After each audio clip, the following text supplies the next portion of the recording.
नमस्कार. कथावेलींच्या या निवांत कोपऱ्यात तुमचं मनापासून स्वागत.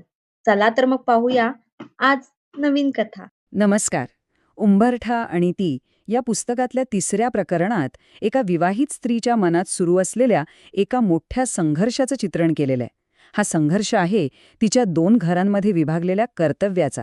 म्हणजे बघा, एकीकडे सासरच्या जबाबदाऱ्या आणि दुसरीकडे माहेरच्या माणसांची ओढ. लग्नानंतर मुलीचं घर तर बदलतं, पण तिचं मन, ते मात्र दोन घरांच्या मध्ये कायम लटकलेलं असतं. ही भावना खरंच खूप स्त्रियांना आपलीशी वाटेल. या कथेची जी मुख्य पात्र आहे स्वरा, तिच्या मनातली हीच द्विधा अवस्था या कथेचा केंद्रबिंदू आहे, जिथे तिचं मन एकाच वेळी दोन ठिकाणी अडकलेलं आहे. कथेची सुरुवात होते एका अगदी सामान्य शनिवारच्या संध्याकाळी. स्वराला एक फोन येतो आणि हा एकच फोन तिच्या दोन जगांमध्ये, म्हणजे तिचं माहेर आणि सासर यांच्यामध्ये एक मोठा संघर्ष उभा करतो. फोनवर आई तिला धीर देण्याचा प्रयत्न करत असते, पण तिच्या आवाजातली काळजी स्वराला स्पष्टपणे जाणवते. तिला लगेच कळतं की परिस्थिती वाटते तितकी साधी नक्कीच नाहीये. आणि इथेच तिच्यावर असलेले वेगवेगळे सामाजिक दबाव स्पष्टपणे दिसायला लागतात. तिचं मन तिला सांगतं की लगेच सांगलीला निघायला हवं, पण तिची आईच तिला थांबवते. का?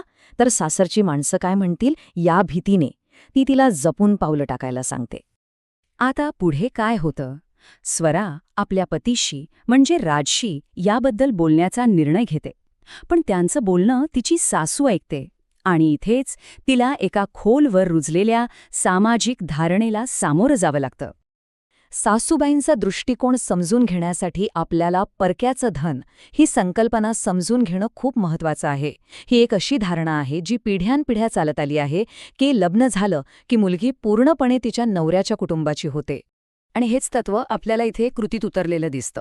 सासूबाईंचा हा प्रश्न किती कठोर आहे नाही का? तो स्वराच्या तिच्या आईवडिलांबद्दलच्या काळजीला, तिच्या लग्नाच्या कर्तव्यांशी केलेला एक प्रकारचा विश्वासघातच ठरवतो. तिला सांगलीला जाण्यापासून रोखण्यासाठी जी कारणं दिली जातात ती खूप बोलकी आहेत. लोक काय म्हणतील, लग्न झालेल्या मुलीने सारखं माहेरी धावू नये, तिच्या मुलीचं काय, ही सगळी कारणं सामाजिक प्रतिष्ठेच्या आणि सुनेच्या भूमिकेच्या एका संकुचित व्याख्येतून आलेली आहेत. आता या सगळ्या संघर्षाच्या क्षणी स्वराला ज्या व्यक्तीकडून सर्वात जास्त आधाराची अपेक्षा होती, ती व्यक्ती म्हणजे तिचा नवरा राज. पण त्याची प्रतिक्रिया काय होती? चला बघूया. या इतक्या महत्वाच्या क्षणी राज काहीच बोलत नाही. त्याची ही शांतता, ही निष्क्रियता हीच एक मोठी प्रतिक्रिया ठरते. आणि या शांततेमुळे स्वराला असं वाटतं की ती या लढ्यात पूर्णपणे एकटी पडली आहे. आणि हाच एक महत्वाचा प्रश्न इथे निर्माण होतो. जेव्हा कौटुंबिक परंपरा आणि वैयक्तिक कर्तव्य यांच्यात असा संघर्ष होतो, तेव्हा जोडीदाराची भूमिका नक्की काय असायला हवी? शांत राहणं ही तटस्थता आहे की ती पण एक निवडच आहे? त्या रात्री स्वराला खूप एकटं वाटतं, पण कथेला एक महत्वाचं वळण मिळतं. ते म्हणजे तिच्या आईच्या, ललिताच्या एका पत्राने. आता बघा, या पत्राची सुरुवात कोणत्याही आदेशाने होत नाही, तर स्वराच्या स्वतःच्या भावनांना दिलेल्या एका स्वीकृतीने होते. तिची आई तिच्या मनातला गोंधळ ओळखते. आणि हाच या पत्रातला सर्वात महत्वाचा मुद्दा आहे. ललिता संपूर्ण परिस्थितीला एका नवीन दृष्टिकोनातून मांडते. ती सांगते की हा प्रश्न परवानगी मागण्याचा नाहीये, तर आपलं कर्तव्य पूर्ण करण्याचा आहे. वाह! ही एकच ओळ स्वराला अडकवून ठेवणाऱ्या पारंपरिक स्त्री-पुरुषांच्या भूमिकांना तोडून टाकते. तिचं कर्तव्य आणि तिचा हक्क हा मुलाच्या बरोबरीचा आहे, हेच तिची आई तिला यातून सांगते. ललिताचे शब्द फक्त दिलासा देणारे नाहीत, तर ते स्वराला एक प्रकारचं सामर्थ्य देतात. ते तिला एका नव्या दृष्टिकोनाने सज्ज करतात. तिच्या आईचं पत्र तिला अक्षरशः एका अधीनतेच्या भूमिकेतून बाहेर काढून आत्मसन्मान आणि स्वायत्ततेच्या भूमिकेत आणून ठेवतं. परवानगी मागण्याऐवजी कर्तव्यावर हक्क सांगायला शिकवतं. बाहेरचा संघर्ष अजून तसाच आहे, तो सुटलेला नाहीये.